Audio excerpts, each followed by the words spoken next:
After that nightmare of a transformation, we get this interesting robot mode.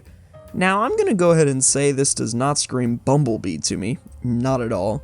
If anything, this is what I imagine Bumblebee looks like in his own head. If he was any color other than yellow, he could be anyone, which is ironic because normally they say the opposite. What do you mean by that? That all being said, it's still interesting.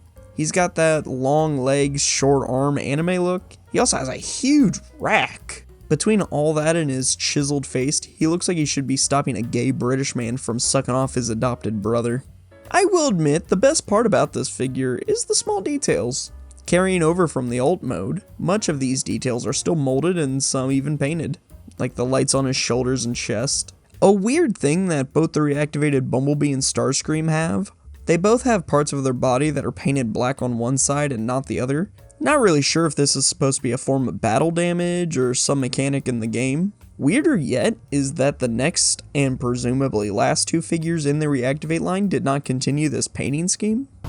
Fuck you. For the most part, the paint feels pretty durable, and I'm not afraid of paint rubbing or chipping, with a few exceptions. I will also say, from the front, it's pretty kibble free except for the sides of the legs. Even that's not too bad, honestly. That being said, you look at him from any other angle than straight on, he looks, well, pretty shit.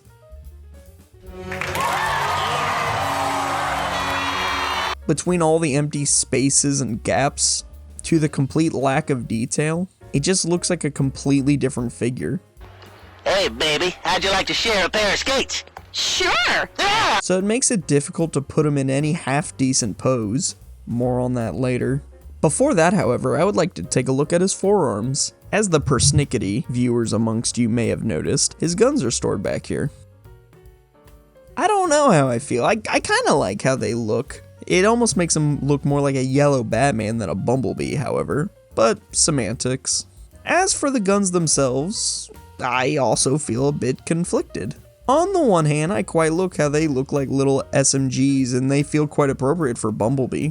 On the other hand, they don't feel very appropriate for this design. They feel more like the backup guns for his backup gun than his main shit.